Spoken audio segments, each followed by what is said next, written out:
Welcome to the Long COVID podcast with me, Jackie Baxter. I am really excited to bring you today's episode. Please do check out the links in the show notes where you can find the podcast website, social media and support group, as well as a link to buy me a coffee if you are able. You should not rely on any medical information contained in this podcast and related materials in making medical, health-related or other decisions. Please do consult a doctor or other health professional. I love to hear from you. If you've got any suggestions or feedback or just want to say hey, then please do get in touch. I really hope you enjoy this episode, so here we go.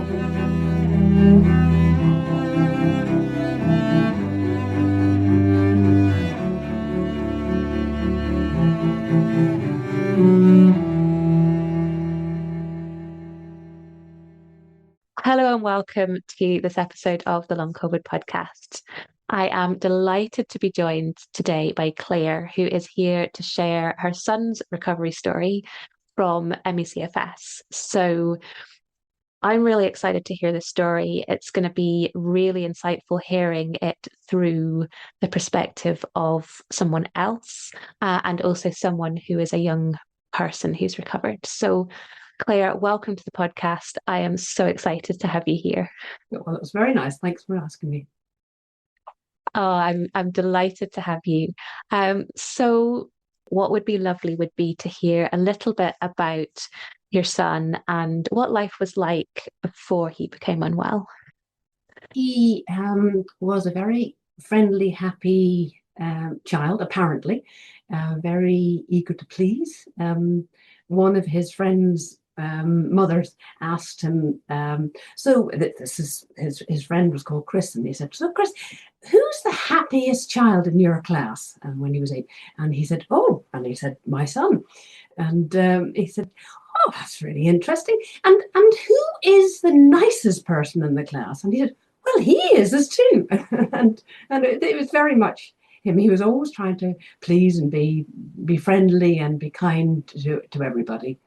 But he did find it a little bit difficult socially. And he's one of 2 children. He's got an older sister who's 5.5 years older than him. And he was more of a chap who tended to stay at home. He went out with his friends, but they were very football-y chaps. And he was more of a play Lego and make airplane models and that sort of type of person. So less physical. And part of that was because he was always tired. So from a very young age. He's my 3rd child. So my first child was born with spinal muscular atrophy, which is a type of motor neuron disease. And he died when he was 5 months old. So it was completely horrendous. And at least we didn't have any other children then, because I've no idea how we'd look after any other children with when he was around. So when my next child came along, then I was kept on checking to make sure she was still breathing as a baby. So not exactly what you call a very relaxed mother. And then when my son arrived, I kind of was a bit more relaxed with him. But I don't think I was a particularly relaxed mother. I would think I was a little bit too intense. I know quite a lot about psychology and child development and did too much studying, I think. So I was always trying to do things right as a mother. And then his father and I didn't get on that brilliantly, but we stayed together until my son was 8. But there was quite a lot of volatility in the air. And we did quite a lot of walking on eggshells to avoid conflict. So I think the reason why I'm saying that is I think that probably meant that from conception onwards, his environment intrauterine and then afterwards was probably full of stress, and that probably wired him to be more hypersensitive than he would have been otherwise. That's really interesting, and that you can kind of track that back. And actually, I suppose with the benefit of hindsight. Oh, yes. Because I mean, you know, at the time you wouldn't have known any of this, would you? I suppose. Hindsight and a lot of reading later. Yeah, absolutely. And what age was he when he became unwell? And I suppose also you mentioned that he'd been tired all the time. So Mhm. had there been a bit of a lead up to this? When he was born, 3 weeks later, he got either viral or bacterial meningitis, but it was touch and go. And then he was just constantly ill with colds and throat infections and a bit of a temperature. He would never have more than about 2 weeks until he was about 5 that he was well, um, and always tired. Um, all his photographs had his thumb in his mouth because that was his only way he sort of could comfort himself because he was tired. Um, and then leading up to the illness, when he got some sort of viral infection in the October when he was in year 8, so he was age 13. And apparently for children, October is the time they get ME/CFS. They go back to school and they pick up the viruses that everybody does come around about October when the windows are shutting and they're all spreading it. And so that's when he just got a normal virus, but it just seemed to last a bit longer. And then after a couple of weeks, I thought, well, he must be ready to go back to school. And he would go in for half a day, and then I get a call at work saying to come and pick him up. And then he stayed at school less and less and less. So by the following spring, he was not going to school at all. On that October thing, that's quite interesting. I'd never thought of that. But age 13 is quite a stressful time at school, isn't it? You're being told that you're making choices in your subjects that are going to affect the entirety of the rest of your life. There's quite a lot of pressure in terms of that. You're also starting to move towards the years where you have more intensive exams. So there's an awful lot of that coming from school and all of that kind of pressure.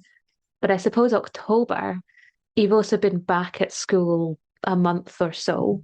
Mhm. You're starting to get into that time of year where the body does naturally have less energy.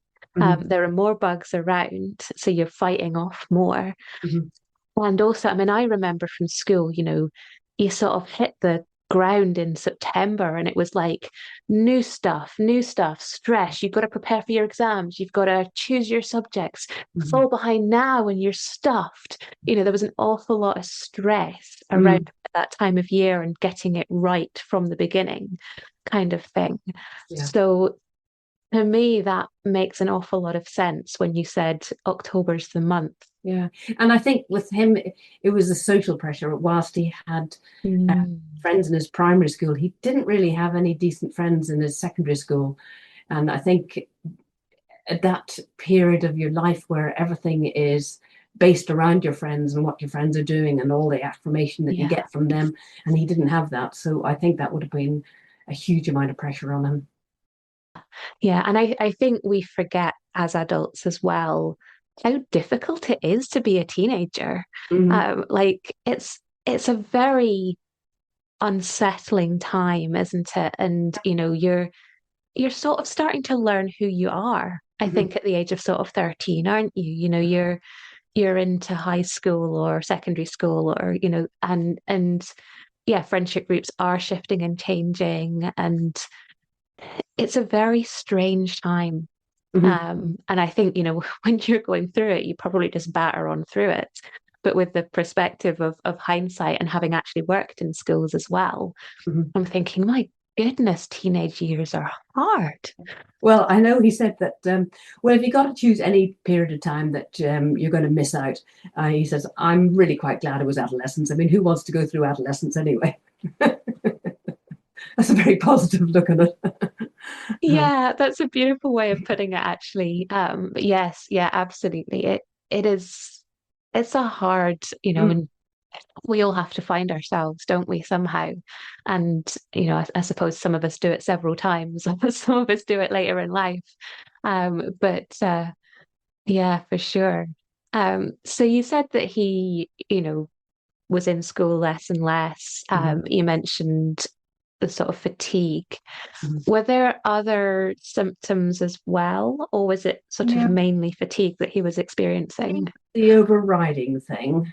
He had and I believe it's the same with long COVID. He had a swollen second toe. I did have that. It's interestingly one of the more visible symptoms. We talk about these illnesses being, invisible illnesses because you can't. I mean, you can see fatigue in some ways because, if someone's kind of collapsed into their chair. But yeah, the toes was one of the things to me that was unsettling because you could see it. Oh, by this stage, he'd got so many symptoms that we just laughed about it. Oh, that'll be another symptom. So we had before that, and for some years before that, every now and then he'd complain of pain sort of in his heart region. And later on, I heard about the Perrin technique and lymphatic drainage, and there's a sort of a node or something, a lymphatic node that's around there. So I'm assuming that must have been that. But I mean, I tend not to panic about things. And when he would say all these odd aches and pains and stuff as the years before it, I would just say, oh, I'm sure it's nothing. Oh, that'll be fine. You'll get over that in a minute. Don't like to make things too big of things. The brain fog, there was a fair bit of that. I was looking back because one of the programs he did was ANS Rewire, and they you had to score what your symptoms were. So yeah, the main thing, and post-exertional fatigue and temperature, he had very little temperature control, and he'd get really flattened by, if the temperature rose, he would get completely flattened by it. And then nodes in his throat and his neck, and palpitations and dizziness. Dizziness was a very common one. And what was the sort of medical support around all of this? I mean, my experience with long COVID was that the medical support was pretty minimal, and if you found a doctor who actually would believe you, you were doing really well. And I did. The doctors that I found were very empathetic, but not particularly helpful. At which I thought at the time was like, what's going on here? And actually, having heard other people's stories, I think I was pretty lucky. Yeah. But what I have heard is that, actually prior to long COVID, which is when we're talking here, there was even less. So what were your kind of experiences there? Well, we had a very good GP. So he knew that I was an occupational therapist and had done my homework. So he tends to say, so what do you think this is? And what would you like me to do about it? So I said what I thought it was. And I said that I've done some research, and I find that the best ME/CFS clinic was Bristol and Bath CFS team run by Dr. Esther Crawley. And they'd had a greater success rate than anywhere else. And I'd also heard that if you don't get seen by a specialist treatment team as a child, your chances of recovery are about 6%, and your chances of recovery, if you do get seen, is something like, I can't quite remember what it was, 75%, 80%, something like that, much higher. So he kindly referred me to them. I spoke to them, and they said your GP has to refer them, so he just referred me to them. And I was seen 3 weeks after they got the referral, so that was fantastic. We also got seen in amongst that by the consultant, the pediatrician, who was less helpful. He said that it probably was ME/CFS after a little while, but he said, but you can't diagnose that until they've had it for 6 months. And I said, well, actually, nice guidelines for children say it's 3 months. So I didn't actually think that his level of knowledge was that high. And he also said, so if he's not going to school, what is he doing all day? And I said, well, he's having ME/CFS. I just thought it was a silly question to ask.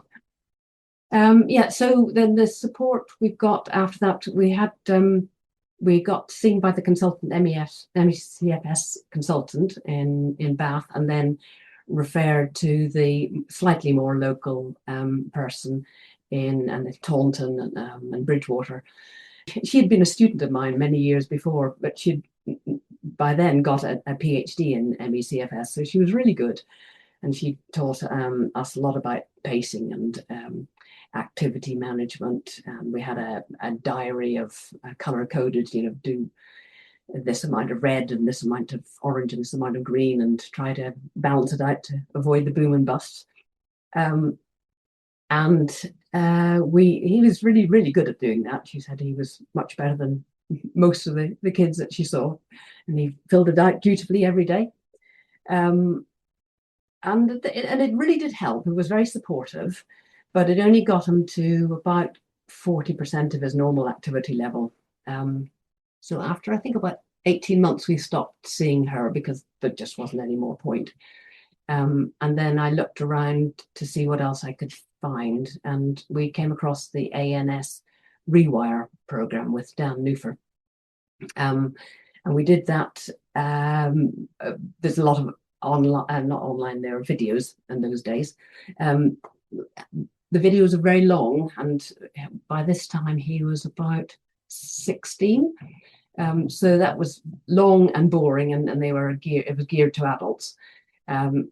Even for me, and I studied neurophysiology at diploma level, I find it fairly hard. So if you have brain fog, it must be really tricky. Now, whether that's changed or not, I don't know, but it was a fantastic amount of information. And then following his guidelines, he did that from when he was 16 and 3/4 to nearly 17.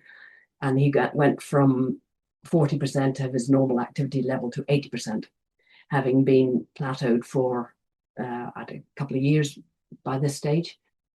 So it was a complete correlation. There would be no coincidence that he was suddenly improving. And that's quite a big improvement as well. That's a sort of double, isn't it? You said a sort of 40 to 80 approximately. Yeah, and that got him to the level that he was able to do everything that he wanted to do.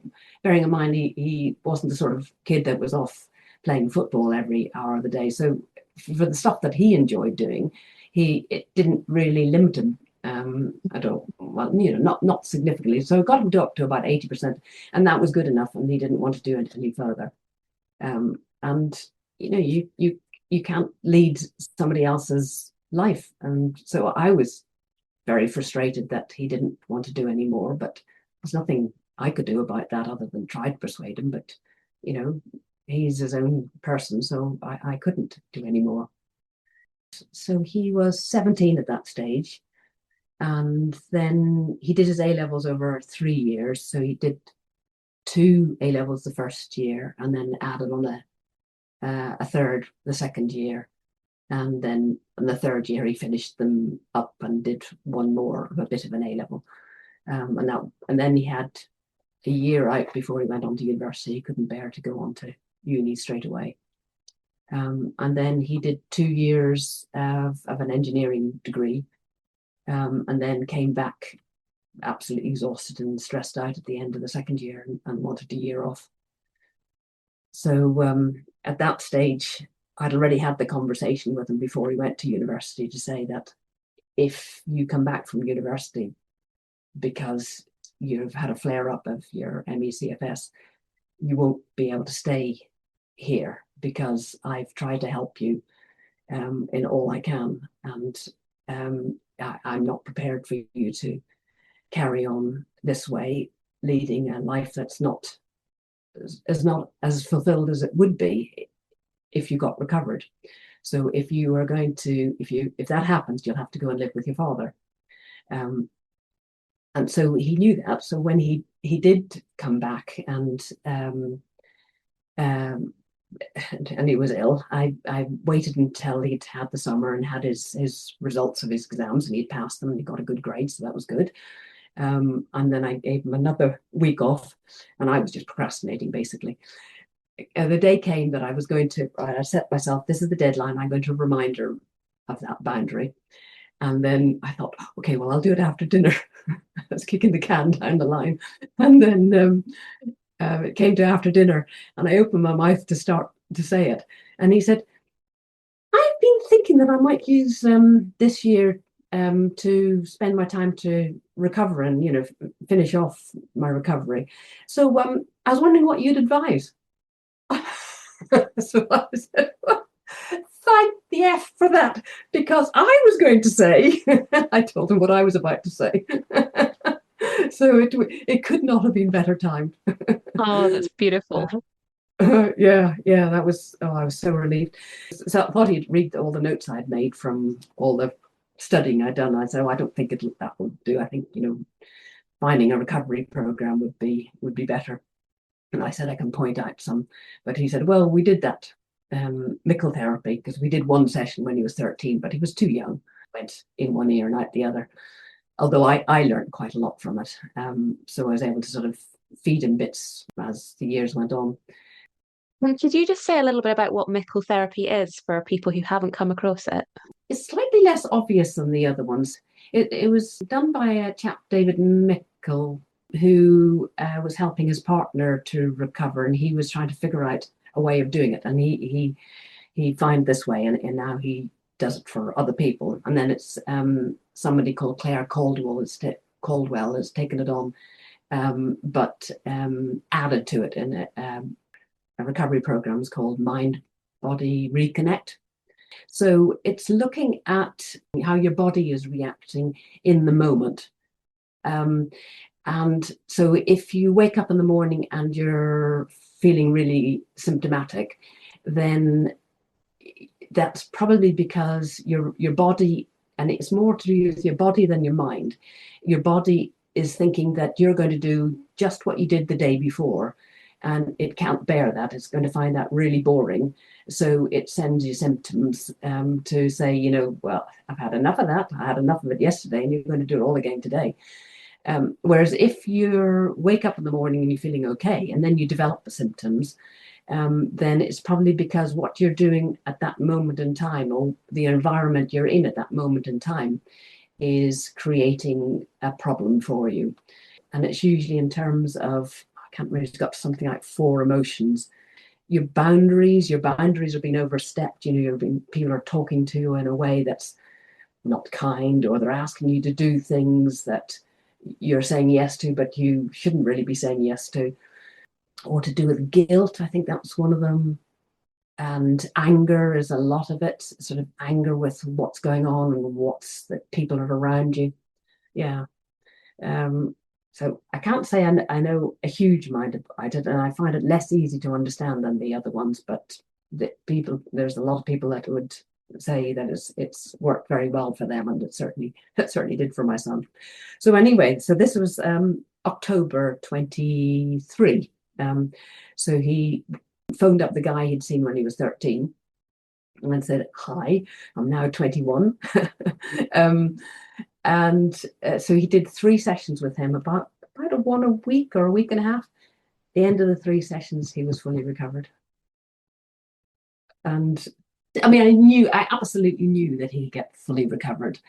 And his OT consultant said, yep, I have no doubt that he will recover. So it had never occurred to me that he wouldn't. It was just a matter of finding the right keys that would work, and then unlocking those keys.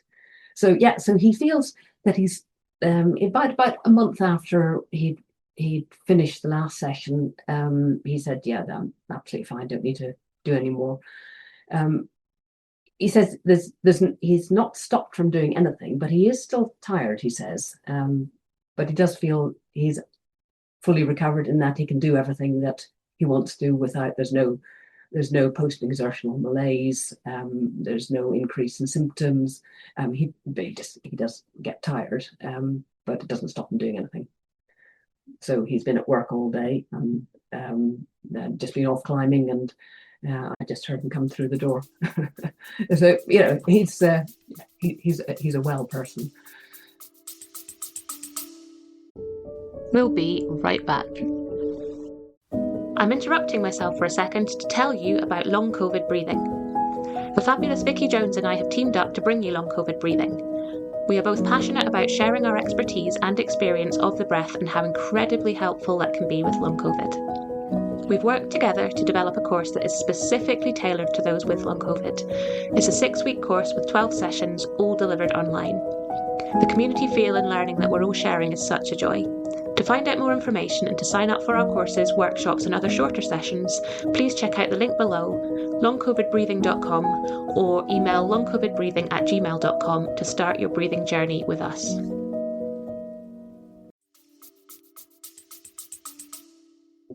Yeah. Oh, that's amazing. And it's interesting, isn't it, how the sort of trajectory of the recovery, my experience was similar. You in some ways, you do all that kind of like stuff at the beginning where you try to get hold of a doctor and you try to get a diagnosis and do all of the blood tests and all of that sort of stuff. And I can understand why that is important.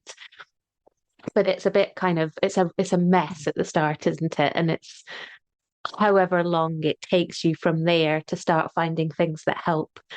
Some people find them quite quickly. Some people take an awful lot longer. Some people find all the wrong things first. I did all the wrong things first. And some people are a bit of a combination of all of that, right? But that kind of process of finding the ANS Rewire. We've had Dan Neuffer on the podcast a couple of times, and I'm a big fan of Dan. And that sort of helped hugely, along with the pacing that you were talking about beforehand. And it sounded like that was quite a sort of slow burn, all of that.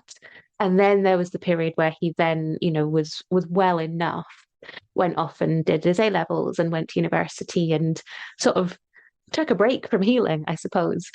And then sort of came back and said, right, I'm done with this. Let's sort it out once and for all, kind of thing.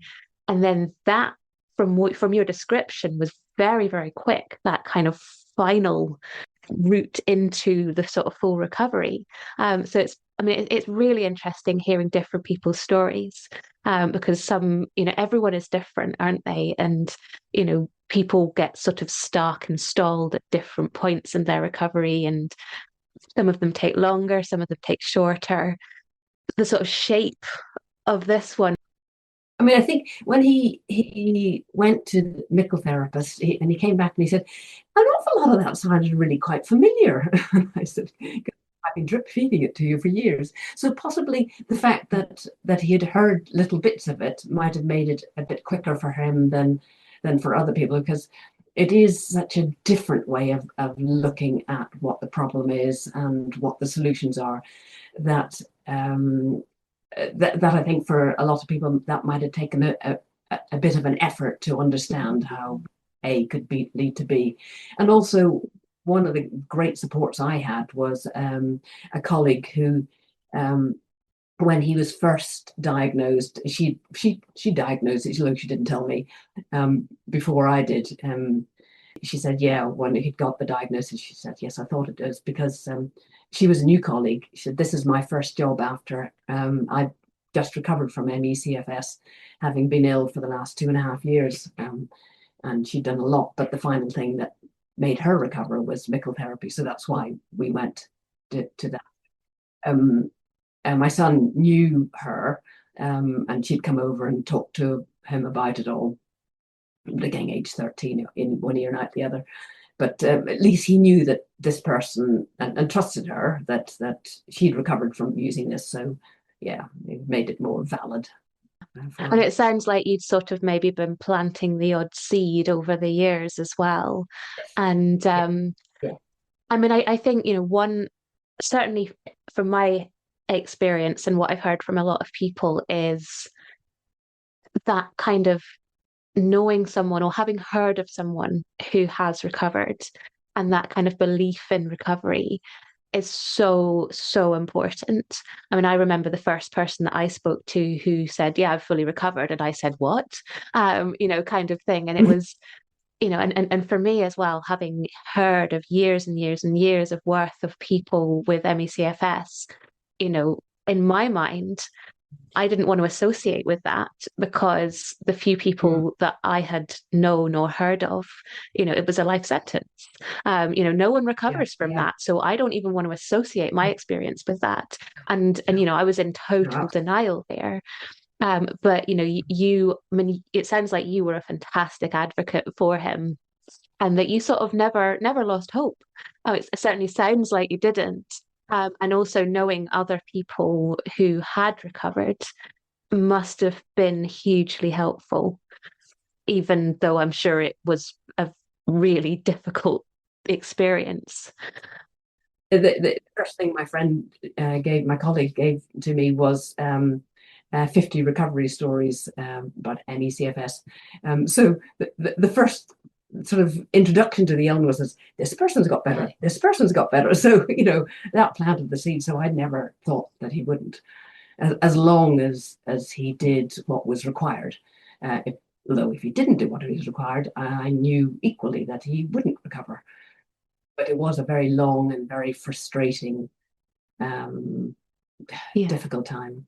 And it was horrible watching him so ill and stuck at home. And he was absolutely bored, rigid, and lonely, and he'd lost all his friends. And it was a horrible time for him, really unpleasant. And I remember him saying to me, he was lying on the sofa and his eyelids were swollen and he was grey, and he could hardly, the only way he could keep his eyes open was to raise his eyebrows up, and he was sort of propped up there, and he said, "Not having a very good life, am I, Mum?" And it was just awful. Oh, and I said, "No, you're not." I said, "But it'll get better." Oh, God, awful. That must have been like, it's awful watching anyone suffer, particularly if it's someone you care about. Now, I don't have kids, so I can't possibly understand what that must have been like. But from what you're describing, that sounds pretty rough from your perspective, seeing him suffer like that. And how did you take care of yourself throughout all of this as well? Because, we know that, those of us who are unwell at the time, I mean, I was very reliant on my partner who, he has many faults, but he's a, he's a good egg. He's a keeper, and he did a lot for me. And I didn't realize at the time, I don't think, the stress that it was putting on him, because I was far too busy, not having a good life, as you described it myself. You're so in that experience, aren't you, that you sort of can't really think about anybody else. But in hindsight, it was like, that was a lot for him. And you, as both a mother and a carer who also had another child as well, even though they were older, how on earth did you manage to kind of take care of yourself and sort of manage your own health, emotions, all of that on top? Well, I don't think it's a particularly good job. I mean, I have a lot of good friends and a lot of very supportive friends and really good colleagues. And it was supportive work. So there was a lot of support around there. The OT I had was excellent. The home tutors that we had that would come to the house from the local authority home tutors, they were very good. But it was tough, and I was frustrated, and I'm very proactive, well, because I'm an adult, and he wasn't. And as the years went on, I just got more and more frustrated. So I just had to give up trying, because there wasn't any point in me learning anymore, because I couldn't put any of it in action. So I kind of gave up trying to recover, and that was probably a great relief for him, because I think it's really tough, people pushing you from now I know this, people pushing you to do this and that and the other. We tried a lot of things. We tried homeopathy to begin with. That was the first thing that we tried, actually. And actually, to begin with, the first, I can't remember, a couple of months or something, he was just steadily losing weight because he was nauseous the whole time. He just couldn't eat, because any eating just made him feel worse. Luckily, he had a little bit of weight to lose, so he just got to sort of a normal, slightly under normal weight. But the one tablet the homeopath gave him, that cured that pretty well instantly. But we carried on seeing her for about 6 times, but nothing else worked. And we tried, what's it, Dr. Teitelbaum, some of his supplements, but they didn't make any difference. And we tried the Perrin technique, and that didn't make any difference. Tried different diets, gluten-free and carnivore, and I don't remember what else. Nothing. None of those things worked.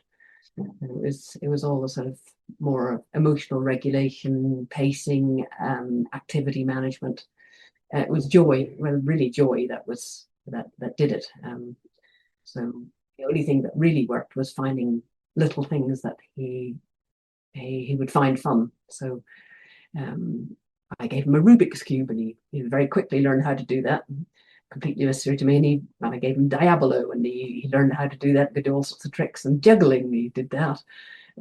So he'd set up these little sort of tasks, and he loved those.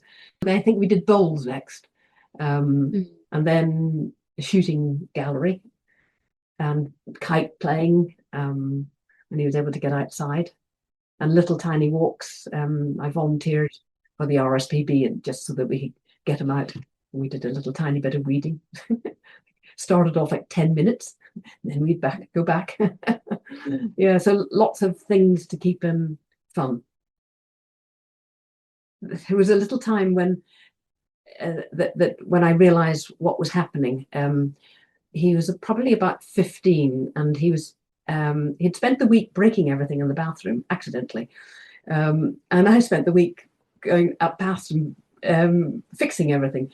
And then he did something to the sink, and I needed him to hold the sink while take the weight of the sink while I did something or other underneath it. And he was really doing it in a really half-hearted way. And I kept saying it to him, no, you need to hold it like this. No, you're pushing it too far back. No, now it's too far forward, etc. And I've just been a right naggy mother. I'd had a week of fixing everything he'd broken, so I was a bit cheesed off anyway. And then suddenly he said, "No, I can't do any more."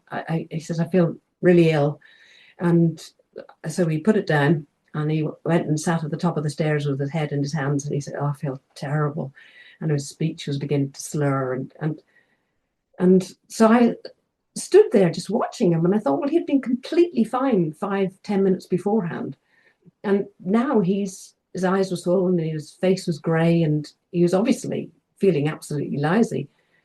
And I thought, I wonder if it's me. I just fed him 10 minutes of negativity, which I don't blame myself for. It's just normal life. But it was 10 minutes of negativity, and that did something to him that made him symptomatic. So then I said, just have a rest for a minute and come on back. So he came back after a few minutes, and everything he did that was even remotely okay, I said, "Oh, that's really good. Oh, you're holding that perfectly. Oh, this is going to be fine. And we're really getting this sorted. Excellent idea," etc. And we'd got the sink finished in about 10 minutes, and he was completely fine. So 10 minutes later, he was absolutely fine. Whereas if I'd let him stay at the top of the stairs and then probably go and lie down and just sit in front of his mobile, it probably wouldn't have been until the following day that he would have been okay. And it was at that moment I thought, it's his thoughts that are creating this. And that's when I was suddenly able to understand what the key was for him. It's not for everybody, but that was the key for him. It was what was going on in his head that was driving the condition. So it was this kind of the thoughts, the emotional stuff that was going on. And Yeah. and I loved what you were saying about the sort of the tasks that you were giving him and the challenges, with the Rubik's Cube.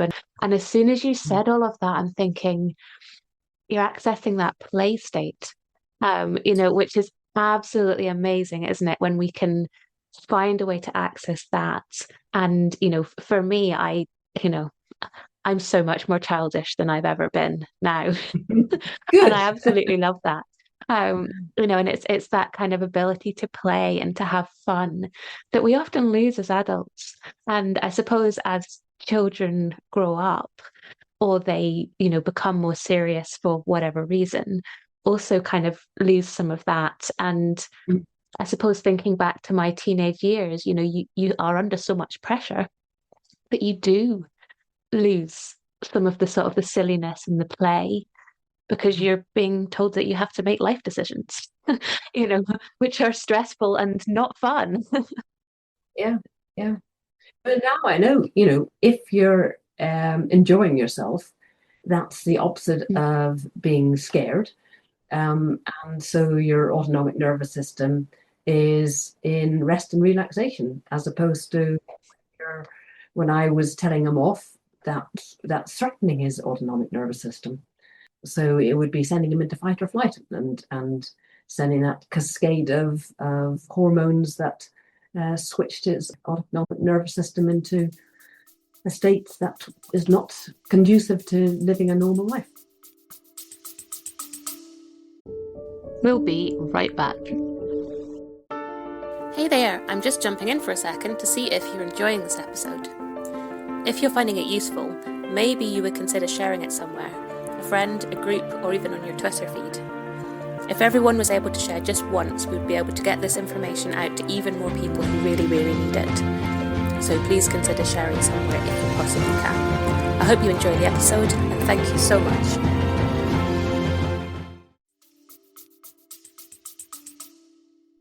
And I think, coming back to how we were saying earlier about, it's hard enough recovering when you're an adult, but when you're a child, it's so important to have somebody who's able to support you, but in the right way. And it sounds like, but by being brilliant and supportive, but also with the play and this, all of those things that you were doing, that you were really able to help him into a sort of a healing state rather than a sort of illness state. And Yes. I think this play state is so important for all of us, but particularly I think maybe in younger people who maybe find it much harder to engage in go and do this breathing exercise or go and do this strategy or go and do this journaling exercise. I can just imagine myself as a sort of 13-year-old just being like, bleh, just absolutely not. Whereas putting that into a sort of a more playful activity, you're still doing the same thing, but you're doing it in a way that actually is going to be accessible to someone who's younger. And having to be positive around him all the time. And no matter how many times he left his clothes trailed all around the house, it's just to suck it up, pick them up, and don't say anything, because that just made things worse. So just keeping positive, keeping being encouraging, trying to jump on anything that was successful, that helped me stay in the right sort of emotional state. Yeah, so celebrating all of those little teeny tiny wins again, isn't it? Yeah. Now, what I would be really interested in is, you said that prior to becoming unwell and sort of for most of his childhood, he was getting sick all the time and, was experiencing some level of fatigue even before he became unwell. And how does that compare to how he is now? Is he better than he was before? Yes, hugely. So at the moment he's working in a climbing centre for about half the week, and in a place that rents out kayaks and cycles the other half of the week. And when he's finished work, then he'll go and climb with his friends for an hour and a half. So he will be on his feet for 8-10 hour shift, and then go climbing. Last weekend he went off to meet his university's friends, was partying all weekend, and then came back home. So he's not limited at all. That's amazing. He's been off to Italy, traveling and working, and he's living the full life that anybody would hope for. I mean, I always think the word normal is very insulting, but he just sounds like a wonderful, normal young person. Yeah, he's great. Yeah. Well, as weird and as wacky as any other kid. Not that he's 23. He'll always be a kid to you. So I guess kind of finally, you're now looking back on this with the benefit of hindsight from yourself. So what would you have wanted to know sort of back earlier on in this experience? And what, I suppose, maybe would he have wanted to know, if you could answer that question for him? What I would have wanted to know, well, I would have wanted to know all the resources I know now to be able to go straight to those resources. I probably still would have gone the NHS route, well, definitely to begin with, to make sure that everything that was medically treatable could have been treatable. But I would have taken it with a huge pinch of salt, and any advice given by the NHS, because having worked in the NHS, it's working towards nice guidelines which don't follow the process that people who've recovered say was helpful for them. And even in the trust that I work in, when I talk to them about, so what are your recovery rates for your patients? This was a couple of years ago, so might have changed now. They said, well, we don't talk in terms of recovery, we talk in terms of managing to live well with the condition. And I'm thinking, that's so out of date. And when I saw patients, occasionally I saw patients with chronic fatigue, and I certainly was seeing the ones with long COVID, and I was doing the stuff that I knew works. I was told I wasn't to do any of those things because it didn't follow nice guidelines, despite that I had emails from nearly all my patients saying this was the best thing that could have happened to them, was seeing me with the strict treatment that I was giving them. So I stopped seeing them because I couldn't follow the guidelines that I was allowed to follow, because I knew it wasn't going to work. And it would just keep them stuck. It would help to a certain extent and then keep them stuck. So I didn't want to do that. So I would have loved to have known all the resources that I know now, to be able to get straight to it, so I wouldn't have false ideas of what to do. Perhaps not pushed my son to try so many different things. I perhaps would sit back and wait until there was glimmers that he was interested in knowing, rather than trying to push things at him, because that just makes you want to put up a wall between you, and because it's just annoying other people telling you what to do with your life, no matter what age you are. At 2, you just say, no, I'm not doing it. But you don't when you're a lovely child like he was. They just ignore you. That's understandable. And I would have tried to lead more by example. So I was rushing around like a blue arse fly. So if I had led a more calm, organized life, although I don't know how you do that when you're working full time, you've got 2 children and visiting your parents in a care home because they both got dementia, the normal life, as pressured as anybody else's is. But theoretically, I would have liked to have lived a more calm and organized life, because that would have demonstrated it, and that would have helped to co-regulate his emotional nervous system with my own. Whereas I was demonstrating how to get these conditions with my own people pleasing and lack of boundaries, and living a somewhat chaotic life, rushing around and working too hard and not having enough balance. I taught him how to do it very well, and he learned.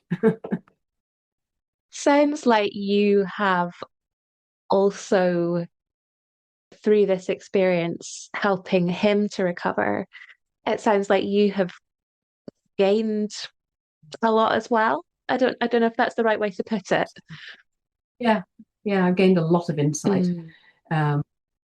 And I now understand myself more, and can address some of the things that are not conducive to leading a good and happy life. Yeah, it's a brutal experience for the person going through it, but absolutely, as you just kind of demonstrated, for those around them as well, it is a hell of a journey. Yeah, it is. Yeah. Claire, thank you so much for coming along and for sharing your story, your son's story, for sharing some hope for those who are still in their journey, or for those who are supporting those still in their journey as well, because it's not just the person who is ill who's affected by it. So thank you so much.